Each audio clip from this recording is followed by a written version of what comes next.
Olá, como vai você?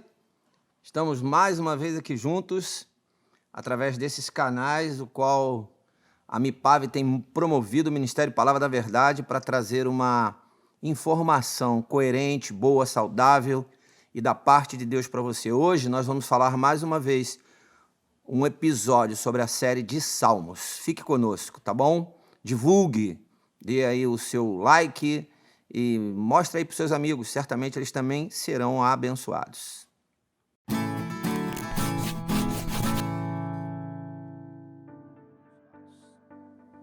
Bem, vamos lá, eu quero compartilhar com você o Salmo 24, e o que nós fazemos aqui hoje, nessa série de Salmos, é fazer um resumo do que acontece em nossa sala de oração, na nossa igreja aqui na Rua Doc Lobo, número 285, que acontece às quartas-feiras às 19h30, tá?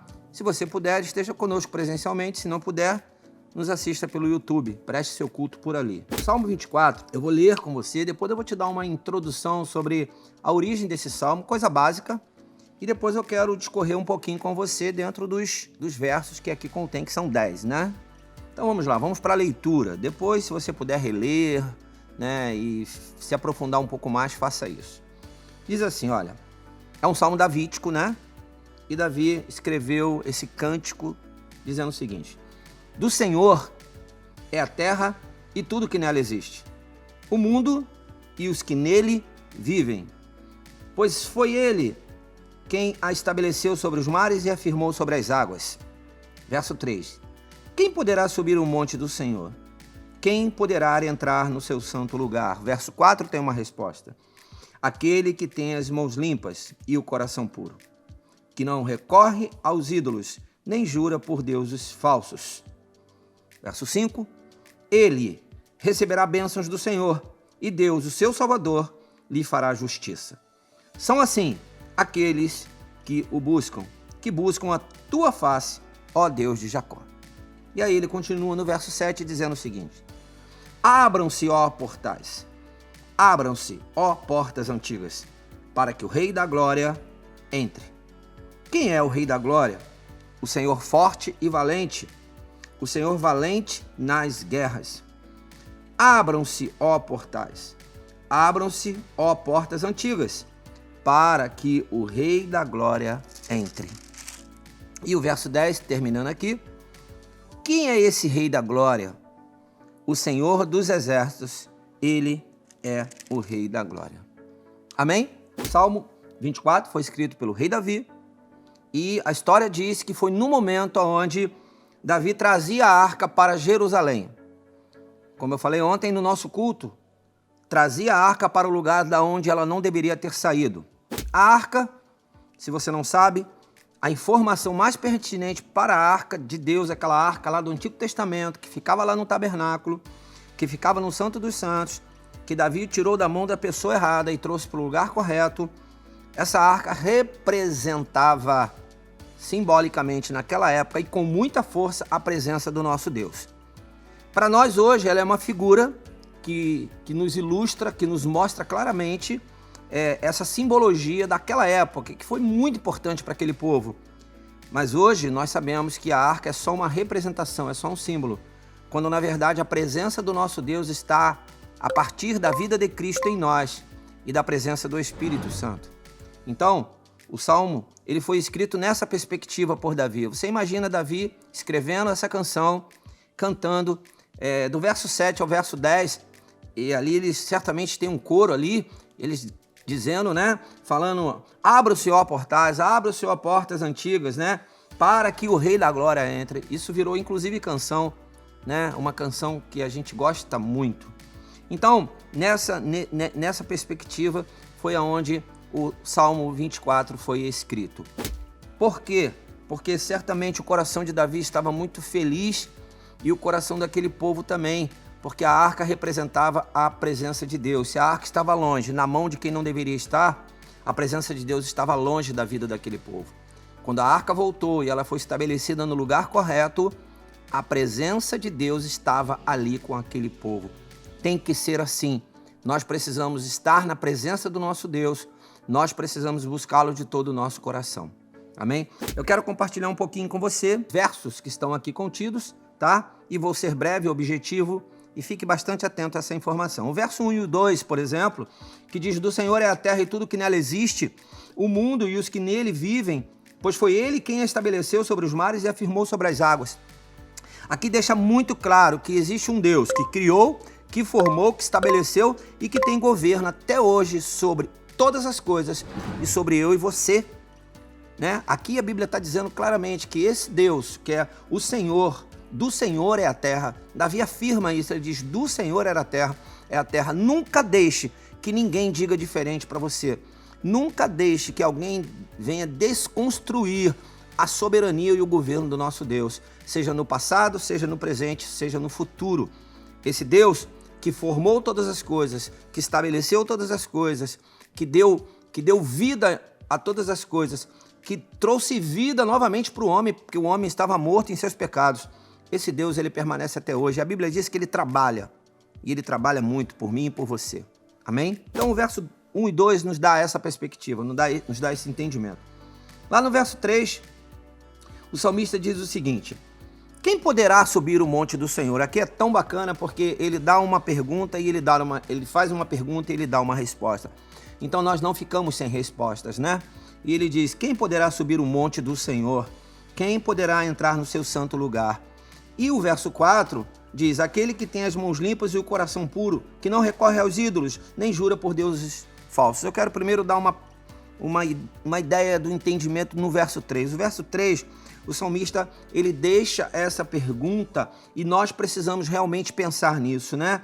Quem poderá subir o monte do Senhor? O monte do Senhor, eu tenho como referência aquele lugar da presença de Deus. O monte era uma simbologia muito forte no Antigo Testamento e também no Novo Testamento. A Bíblia relata durante várias passagens os montes aonde homens de Deus tiveram experiências maravilhosas, né? Eu separei 2 montes só para trazer para a gente uma figura, né? Uma ideia, um olhar para aquele tempo, ou até para os tempos de hoje.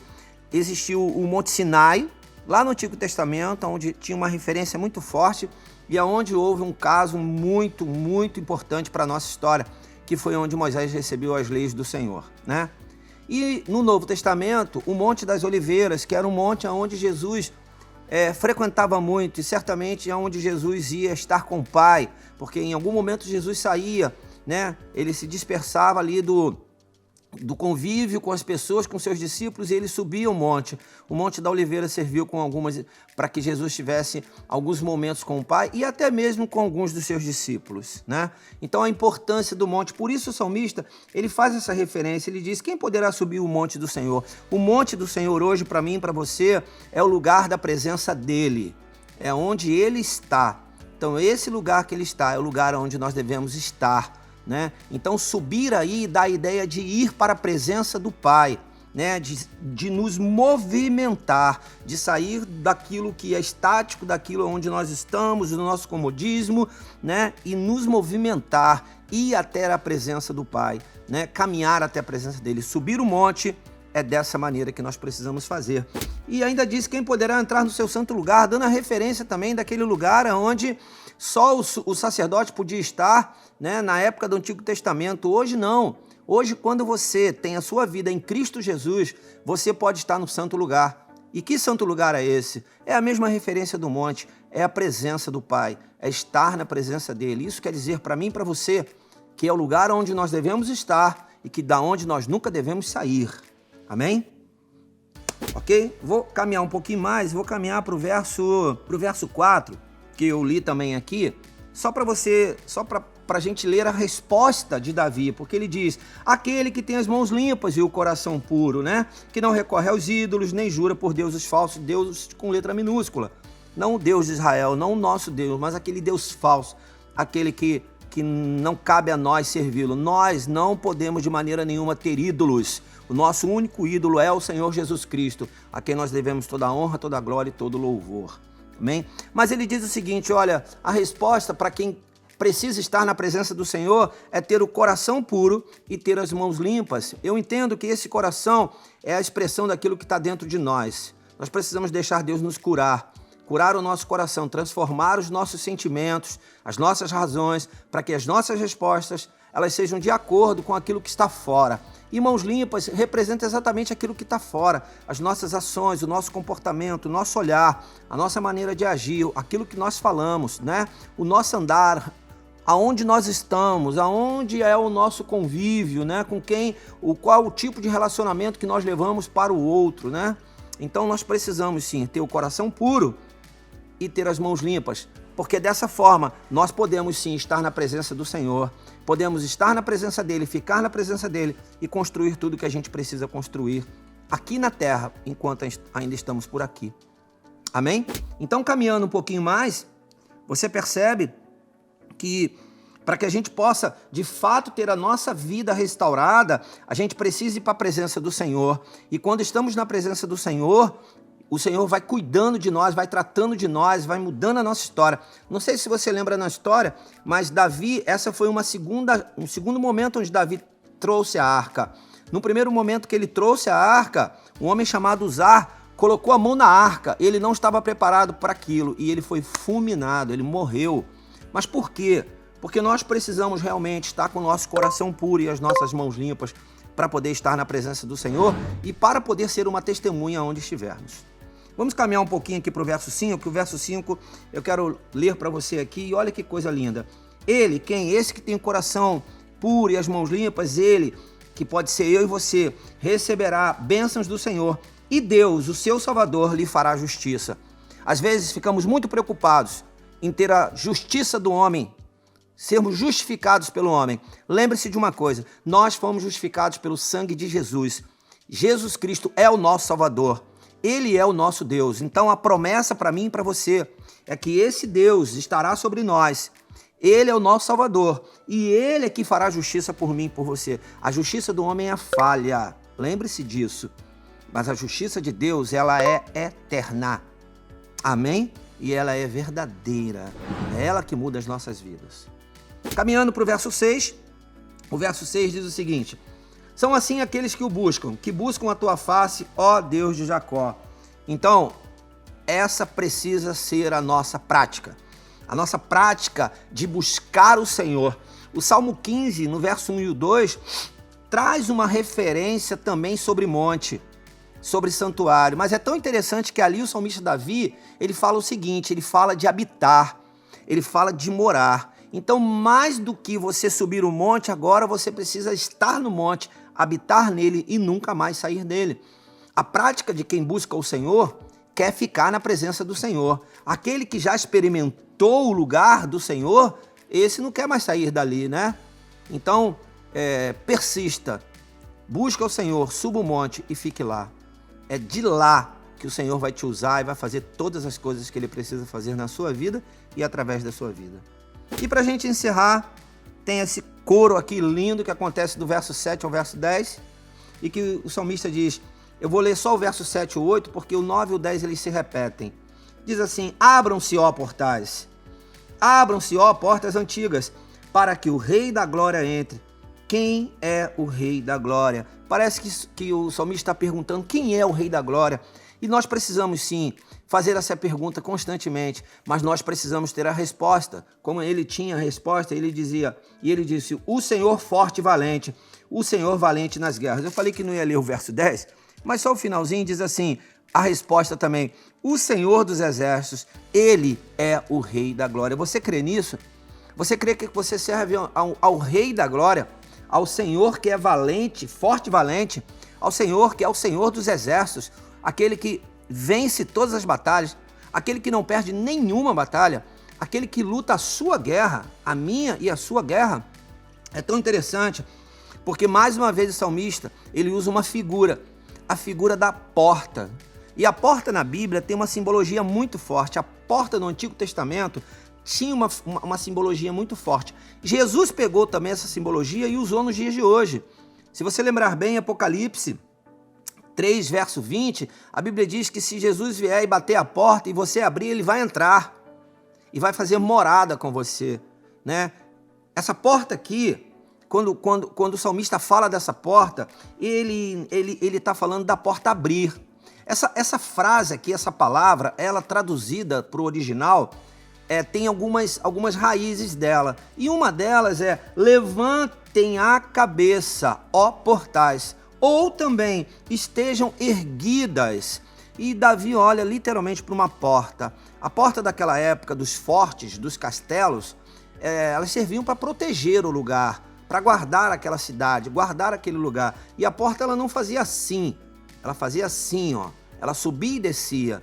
Isso quer dizer: levante, ó portais, né? Ergam portais. Mas o que a gente entende com isso? A gente entende que até essas portas, elas têm que se dobrar ao Rei da Glória. Quando o Rei da Glória vem, nada vai ficar de pé. Amém? Por isso, nós precisamos reconhecer a esse Deus que é o Rei da Glória, que é aquele que é o Senhor de todas as coisas, que Ele formou, Ele criou, Ele estabeleceu, Ele deu vida, Ele deu nome, Ele restaurou a vida e Ele nos fez de novo. Por isso que estamos aqui. Por isso que estamos alegres. Lembra do Salmo 126? Fomos restaurados e por isso estamos alegres. Amém? Então não esqueça de que você serve a um Deus que é maior, de que qualquer um ou qualquer coisa tem que se dobrar diante dele. No momento ao qual você está vivendo, seja ele qual for, reconheça que há um Deus de justiça, que te guarda, que te ama, que luta as tuas guerras e que estabeleceu a bênção dele sobre a sua vida. Ele é o teu Salvador, ele é o teu Deus. Amém? Que o Senhor possa te abençoar muito com essa mensagem e que você possa nutrir no seu coração a presença desse Deus. Suba o monte e não desça de lá não. Fique na presença dele, porque certamente você será muito abençoado, muito abençoada. Amém? Um abraço para você e até o próximo programa nosso, em nome de Jesus.